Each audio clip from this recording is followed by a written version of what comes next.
Barbara, welcome to the show. I'm glad to have you here today. I'm so very glad to be here with you.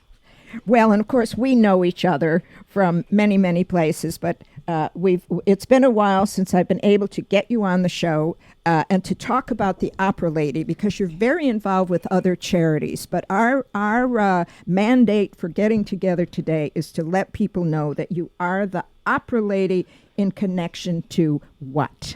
In fact, I used to have a real name that was Barbara Mortensen, Yep, but now no more. Everybody knows me as the Opera Lady. Even the kids. That's all right. the kids, as a matter of That's fact. right. And how this started was about almost 6 years ago. I saw that the Metropolitan Opera had a new general manager, and he did something very innovative.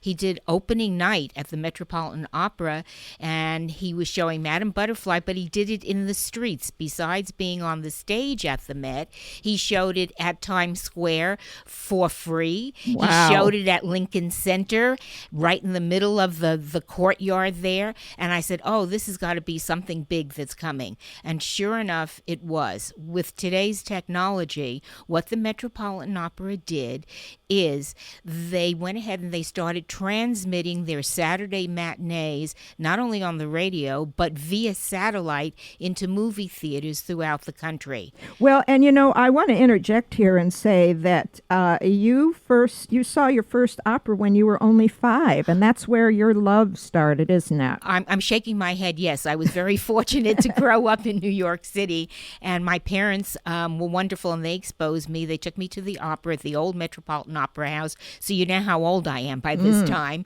and I fell in love. And at that time, there were no subtitles. I didn't understand any other language. I barely spoke English at that time, and I just fell in love. I thought it was the most wonderful thing I ever saw, and my love for it has continued as my love for all kinds of music has continued. Well, you have quite an extensive business background, and I'm sure that all of that came in handy in terms of any organization, charity organization with which you work. But I'm sure that was very helpful when you first got this idea and you had to approach these people. What gave you the idea to do this? What was your reason? Because by this time you were here in Palm Springs. So when did the light bulb go on? The light bulb went on when I actually saw the Met doing this live transmission outside Central Park, and then they said that they were going to try to do this in movie theaters, and I said, well, why can't we do it here? That was my first thought. And how long ago was that? It's over 5 years, and all of a sudden the Met was doing it. They said they were doing it in some theaters, and I kept saying, well, which theaters are we going to do it in, and where can it be?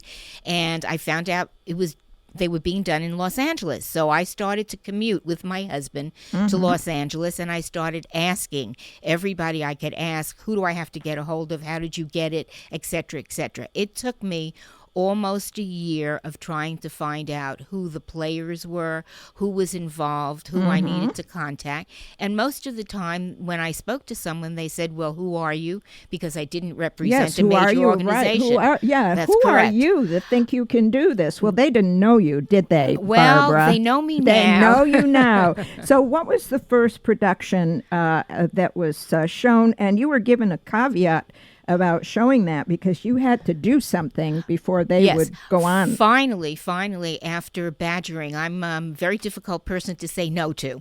After contacting everybody in the world, the Met finally said that they would give me an encore production of The Barber of Seville, but I had 10 days to sell it out. So I took on the challenge, and I contacted every opera organization that I could find in town. I contacted everybody I knew. I basically really walked the streets for the 10 days. Well, that's what you got to do sometimes, Absolutely. Isn't it, Barbara? It all takes hard work. Yes, I'm a it firm does. believer that if you want to do something, nobody should deter you. You should, if you think you have a good thing to do, you have to have a plan, continue with your plan, and don't let anybody say no to you. Continue. In any event, we did sell it out. So now when I contacted the Met and I contacted the organizations who were transmitting submitting the operas for the Met, they couldn't say no to me anymore. And they finally agreed that we would start to get the transmissions here in the desert. And the first theater to show the presentations were going to be the Century Cinemark at the River. And that's in Rancho Mirage. That's in Rancho Mirage. And that company was most cooperative with us. And, of course, we were a major success. And we went from 258 seats to now, in that theater alone, we have almost 700 seats. And you also show them in the Palm Springs. At the Regal. The Regal Corporation the following year picked it up, and they have approximately 200 seats, and they will be adding more seats as necessary as well. Okay, before we talk about what your mandate is also in free opera for the kids, if someone is hearing this for the first time, and they say, gee, that sounds great, I'd like to get to one of those, how do they get the ticket? The way they get the tickets, I am not a ticket agency. What they can do is they can go directly to the theaters and pick them up, and you can buy them in advance. And the way we sell them, it's really suggested that you do buy them in advance. Right. Or I have a free website, and it's called www.theoperalady.org. And if people register, it is for free, and no spam comes into it at all. They can click on the opera that they want to see, and it will take them directly to the ticketing agent, and they can buy them online. Okay, that's great. Now let's talk about the kids, because that's really the most important thing that you're doing for the kids in our area. That, for me, was when I decided that I could do this and I was going to get it, I felt that I needed to give the kids in this valley the same opportunity that I had. So I said I would start to raise money so that I could buy tickets for kids to see the operas, and that no kid in this valley, or any kid that came out here, would pay for a ticket. And so how many are you handling now? So far, we have been able to have over 3,000 kids see the operas for free. In fact, on April 16th, the Century Cinemark Corporation has given me the theater. I will have 400 students, parents, and teachers, all free to them, including popcorn and sodas, and they will see a production of Carmen. And where will that be? And that will be at the River. And what is the date of that? That's April 16th. It is not open to the public. It's only open to students, parents, and teachers. And I'm doing that in conjunction with the Palm Springs Unified School District and also the Coachella Valley Housing Corporation.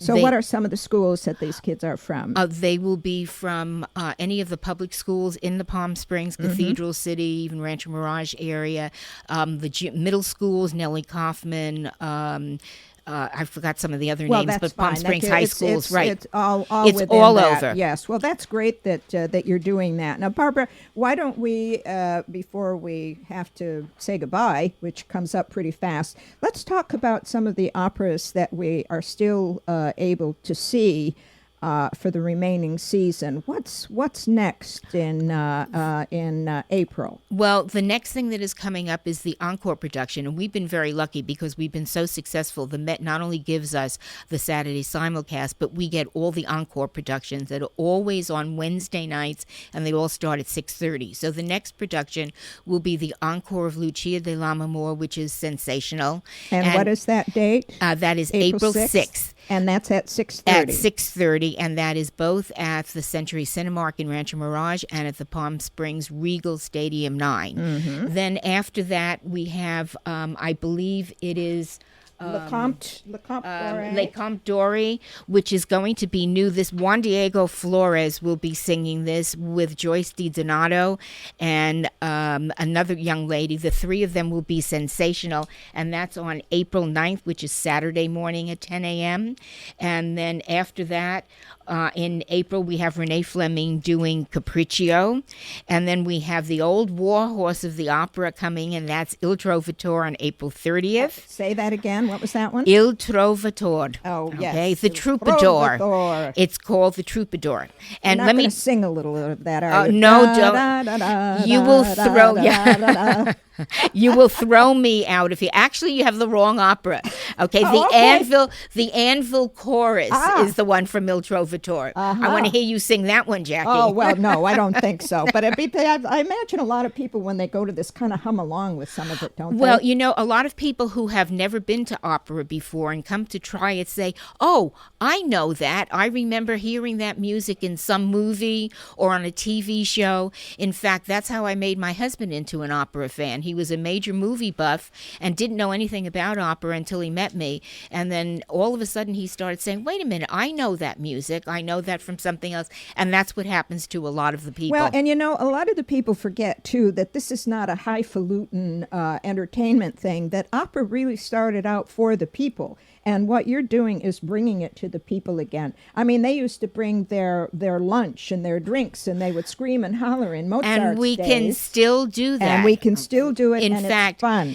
People used to be frightened because opera, they always thought was so formal. Here you're going into a movie theater. You can dress as you please. You can have popcorn if you want, and you can sit in a stadium seat and not only see it and hear it, but you don't have to understand another language because the subtitles are right there. Well, that's right. That's right. And let's see. Then there's some in May, and the last ones are May 14th and June 1st. But again, they should go on your website to get all of this information. That's correct. Barbara, I want you to very quickly mention, too, because you are also involved with the Opera Guild, and we must give you credit for that.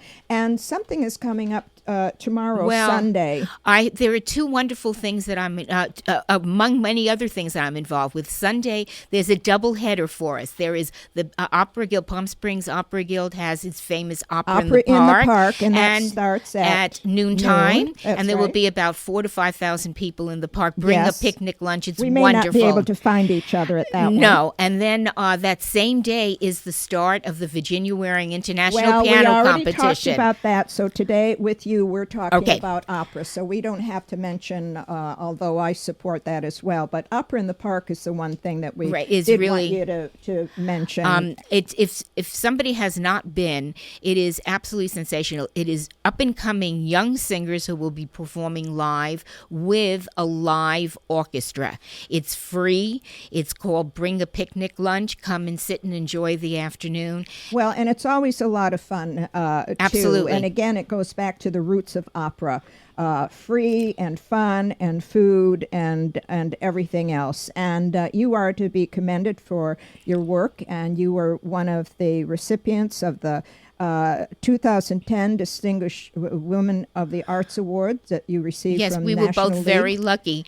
We both got you the and distinguished I were both there at the same time. And the award I'm very, very proud of is I got a Shiny Apple Award from the schools. Yes, from Palm Springs Unified School District. Yes, and you should be proud of that. And I know we're going to hear more about Barbara Mortensen and the Opera Lady. And the thing that I love the most is the kids' reaction to the opera. It's almost like they're reacting to a rock star. I've talked to kids that have seen the opera and had never seen it before, and they just adored it. They loved it, and you're helping them. I have an 8-year-old boy who has seen 9 operas. I have a couple of kids who have seen multiple amounts of operas, and they love coming back to it, which is all we can hope for with the schools the way they're being funded now. I think we all have to help in making sure that our kids are exposed to the arts and to music.